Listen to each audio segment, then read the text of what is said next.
నిరుపేద కుటుంబానికి గ్రామస్తులు అండగా ఉండడమే కాకుండా దహన సంస్కారాలు నిర్వహించి మృతుడి కూతురు పేరు మీద 1,20,000 ఫిక్స్డ్ డిపాజిట్ చేశారు. జమ్మికుంట మండలంలోని మాచనపల్లి గ్రామానికి చెందిన గ్రామస్తులు మానవతా దృక్పథంతో స్పందించి ఉదారతను చాటుకోవడమే కాకుండా ఆ కుటుంబానికి మేము అండగా ఉన్నామంటూ ఆపన్న హస్తం అందించారు. జమ్మికుంట మండలంలోని మాచనపల్లి గ్రామానికి చెందిన ఒజ్జా వెంకటేష్ అనే వ్యక్తి గత కొద్ది రోజుల క్రితం అనారోగ్యంతో మృతి చెందాడు. నిరుపేద కుటుంబానికి చెందిన వెంకటేష్ అంత్యక్రియలకు డబ్బులు లేకపోవడంతో గ్రామస్తులంతా కలిసి అంత్యక్రియలు నిర్వహించారు.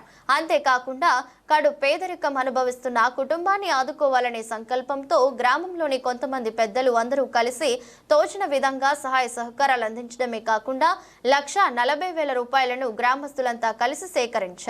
దహన సంస్కారాలకు 20,000 పోగా మృతుడి కుమార్తె వివిధ పేరు మీద ప్రధానమంత్రి సుకన్య యోజన కింద 1,20,000 ఫిక్స్డ్ డిపాజిట్ చేసి ఆ పత్రాలను సోమవారం రోజున కుటుంబ సభ్యులకు అందజేశారు.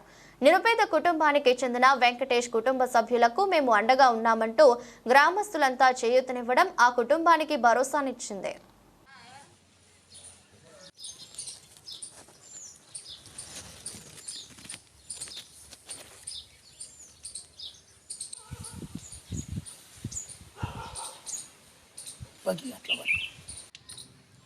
ఈరోజు మాచనపల్లి గ్రామంలో నిరుపేద కుటుంబం చెందిన ఒజ్జా వెంకటేశ్వర్లు అనే వ్యక్తి గత 25 రోజుల క్రితం అనారోగ్య కారణంగా చనిపోవడం జరిగింది.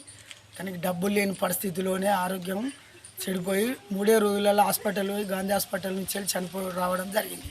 అతని దహన సంస్కారాలకు కూడా డబ్బులు లేని నిరుపేద కుటుంబం. అతని మరణ వార్త విన్న తర్వాత కొంతమంది మా ఊళ్ళో పెద్ద మనుషులు సిటీ కేబుల్ అంటే వాట్సాప్ గ్రూప్లో పెట్టడం జరిగింది. అతని మరణ వార్త విన్న పెద్ద మనసు చేసుకొని మా గ్రామస్తులందరూ ఎవరికి తోచిన ప్రకారంగా వారు సహాయం చేయడం జరిగింది. వారి యొక్క పెద్ద మనసుతోటి వారు తగిన విధంగా సహాయం చేసినందుకు గాను అతనికి సేకరించిన రూపాయలు 1,40,000 రూపాయలు విరాళంగా సేకరించాము. అందులో వెంకటేషు క్లాస్మేట్స్ కొత్తగట్టి యాదేశ్వర్ ఆయన ఆధ్వర్యంలో 52,000 రూపాయలు సేకరించడం జరిగింది. మొత్తం అమౌంట్ 1,50,000 రూపాయలు సేకరించడం జరిగింది. అందులో అతనికి 20,000 రూపాయల దహన సంస్కారాలకు పోను, మిగతాది పాప పేరు మీద అతనికి ఒక పాప ఉన్నది. ఆ పాప పేరు మీద ప్రధానమంత్రి యోజన సుకన్య యోజన స్కీమ్ కింద 1,20,000 రూపాయలు ఆ పాప పేరు మీద ఫిక్స్ చేయడం జరిగింది. ఈరోజు గత నెలలో చనిపోయినటువంటి ఒజ్జా వెంకటేష్ గారికి మరణ వార్త మా గ్రామాన్ని చాలా కలిసివేసింది.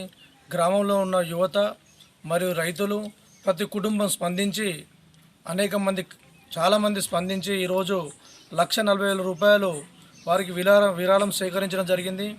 నిజంగా వారి కుటుంబం చాలా నిరుపేద కుటుంబం కాబట్టి ప్రతి ఒక్కరు గ్రామంలో వారికి తోచిన విధంగా సహకరించి ఈ పిల్లలకు వారి తోడ్పడించినందుకు ప్రతి ఒక్కరికి పేరు పేరున ధన్యవాదాలు తెలియజేస్తున్నాం.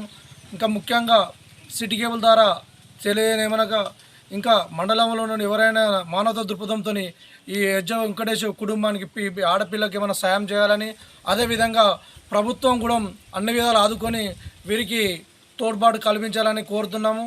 ఎందుకంటే నిజంగా ఇట్లాంటి అరుదుగా చూస్తాం లేని కుటుంబాన్ని.